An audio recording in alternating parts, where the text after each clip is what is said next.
This is the Hot 7 Nightly News. Good evening. It is Thursday, January 23rd, 2025. I am Daniela Edwin. Welcome to the Hot 7 TV Nightly News. We are on Flow Channel 117, Kiss FM, the Caribbean Hot FM mobile app, and the Caribbean Hot 7 TV Facebook page.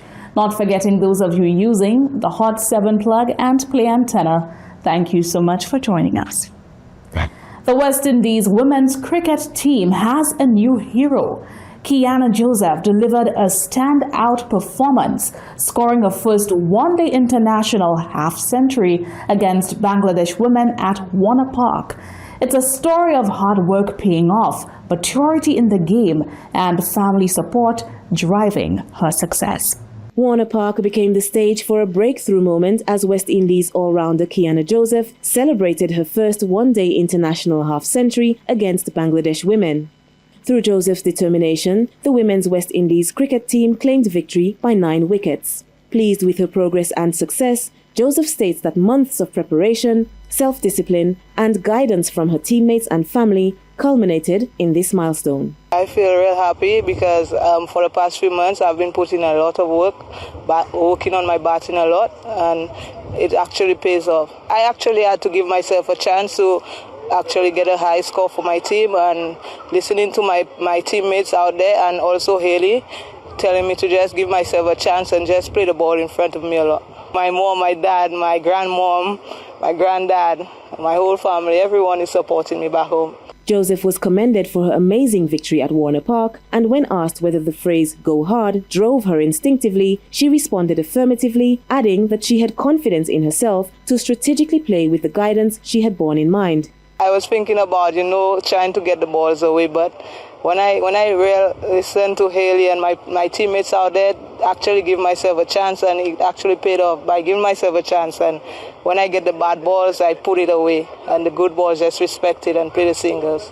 Joseph's disciplined display marks a shift in her game as she grows into a consistent performer. This milestone is a testament to hard work and determination, and as she continues her journey, fans are excited to see what's next for this rising star. For the Hot 7 TV News, I am Stevana Francis. Still having no exact reason for being kept in an acting position for over 3 years, a Gazette document has confirmed that the island's acting Governor General has now received the official appointment of Governor General. 3 years ago, Her Excellency the Queen appointed His Excellency Mr. Cyril Errol Charles as Acting Governor General of Saint Lucia. His Excellency was sworn in at the official residence of the Governor General on Thursday, November 11, 2021. At the time, Acting Governor General His Excellency Errol Charles replaced Sir Neville Snack, who demitted office on October 31, 2021. However, according to Volume 194, Issue 1 of the Saint Lucia Government Gazette, dated Thursday, January 23, 2025, it is notified for general information that His Majesty the King has been pleased to appoint Mr. Cyril Errol Charles as Governor General of Saint Lucia pursuant to Section 19 of the Constitution of Saint Lucia, Chapter 1.01, with effect from November 1st, 2024. Last year, in the month of October, the government came under harsh critique, and a month before his official appointment as Governor General and on the cusp of his 3rd year in an acting position, Prime Minister Philip J. Pierre was asked why this position had not been confirmed. At the time, Pierre indicated that the roles of both acting and confirmed Governor General were the same. The acting Governor General has the same powers as the Governor General. Absolutely no difference. So why acting? Well, he's acting, but he has got the same powers, and what's important is the acting position. The Prime Minister had also stated that there was no specific rationale behind the acting position. Why not confirmed? Because he hasn't been confirmed. Any reason? Was there? No reason why this hasn't been confirmed. What is for sure is that Sir Errol Charles is now officially the island's Governor General and will continue his ceremonial, community, and constitutional duties as head of state. Reporting for the Hot 7 TV News, I am Jasmine Duncan. The family of 63-year-old Gabriel Jervis from Soufrière can now breathe a sigh of relief, as he has been located after he went missing from the OKE hospital on January 14th. We get more details about the reuniting in this report.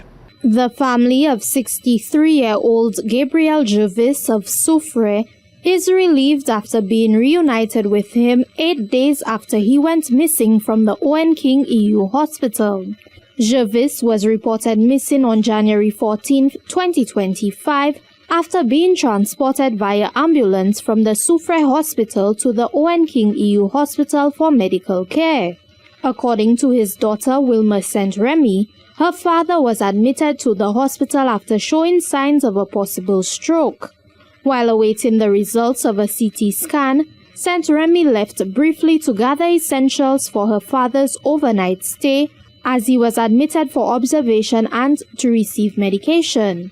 Upon her return, she was shocked to learn that her father was no longer at the hospital. However, on January 22nd, Jervis was found near the wellness center in Castries, bringing his family's search to a joyful end. So yesterday morning, someone gave me a number to call, and when I called, they told me this was my father lower down the wellness center. Yes, but he wasn't himself, so when someone called him, he wasn't responsive. It's someone else.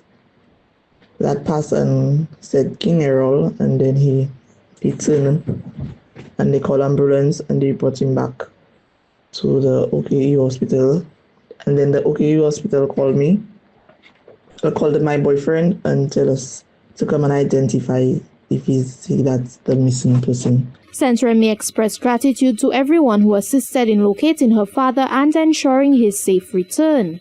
Thank you for all those who assisted and shared pictures in helping me find my dad. The family is relieved to have Jervis back so that he can continue receiving the care he needs at the OKEU hospital. For the Hot 7 TV News, Chrissy Bakey reporting. Gun violence disrupted peace in Saint Lucia on Wednesday, January 22nd, with 2 separate shooting incidents, leaving 3 men injured. One incident occurred near Castries City Hall, where it is alleged police were involved, and another unfolded in Soufrière. The Saint Lucia Fire Service has confirmed that a male individual sustained a gunshot wound to his lower extremities during an incident near Castries City Hall on the morning of Wednesday, January 22nd, 2025. While no official statement has been released by law enforcement, it is alleged that the individual was shot by police. On Wednesday, January 22nd, the Saint Lucia Fire Service responded to an emergency call at Penier Street, Castries. On arrival at the scene, an adult male was found in a supine position. On assessment, it was observed that he sustained 2 penetrating wounds to his lower extremities. He was treated, then transported to a medical facility for advanced medical care. At this time, the condition of the victim remains unclear and the circumstances surrounding the shooting have not been disclosed. Later that same day, fire service personnel were dispatched to Soufrière for another shooting incident. This time, 2 male individuals sustained injuries and required medical assistance. On Wednesday, January 22nd, the Saint Lucia Fire Service responded to an emergency call involving 2 individuals at Palmist, Soufrière. On arrival at the scene, an adult male was found in a supine position in distress. On assessment, it was observed that he sustained a penetrating wound to his left upper extremity and right lower extremity. He was treated, then transported to a medical facility for advanced medical care. The second individual arrived at a medical facility with a penetrating wound to his right upper extremity. Both individuals were later transported to a medical facility for further medical care. Investigations are ongoing into both incidents. Authorities have yet to provide details on the conditions of the victims or the events that led to these violent episodes. For the Hot 7 TV News, Chrissy Bakey reporting. Still in the first segment of the broadcast, the POV. Today you shared your thoughts on the current rainy weather, given that we are in the dry season. Here is your point of view. Well, we don't surely know if we're going to have snow right here in Saint Lucia. Weather pattern. We have so many rain these days, sunny, hot, dew. I don't know what's going on. I think the weather is a little bit strange in between, but over the years, I guess man has interfered the weather, climate and stuff like that, the environment. So therefore we get some changes altogether. But remember that during the hurricane season, sometimes we get hurricanes and we don't. But then sometimes after we get the load of the hurricane and the wind and stuff. So it's a little bit abnormal, but at the same time it's kind of normal because of the climate change and the weather patterns, and therefore I think it's a little abnormal.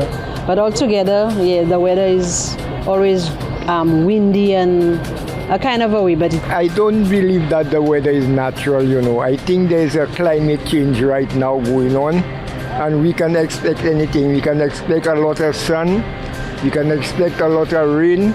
We cannot predict what's going on right now because there's a big change in the weather. We used to say we know we're going through the dry season and we know we would be expecting sun. But right now, there is a big different climate change right now. And I can see it's going on right now. We cannot predict what's going on. We cannot predict if we will get rain. We cannot predict if we will get sun for the day. So in regards to the weather, I don't think it's normal. I think climate change is playing a big part in the weather patterns that we're seeing right now. And it's making it more unpredictable. Especially, I mean, looking at in Florida right now, places it's never snowed before, that you have tons of snow. It's definitely not normal, and I think it's time that we start implementing a lot of things to make a difference in regards to the climate. And obviously the weather is into the climate, and if we don't start doing stuff like that, then we will be affected largely when it comes to our population. Our food is dependent on the weather. A lot of our animals, and that is where our meats come from. So I think it's not normal, but realizing that it's not normal, we need to put in a lot of different things to make sure that things get as close to normal as possible because our life depends on it. Look out for our reporters or head over to our Facebook and Instagram pages at Caribbean Hot 7 TV to share your point of view on trending topics in the news. Coming up next, a Castries resident says the registry office is still delaying his date of birth rectification. And the homeowner who says he got swindled by a contractor is calling for justice. All that and much more coming up when we return.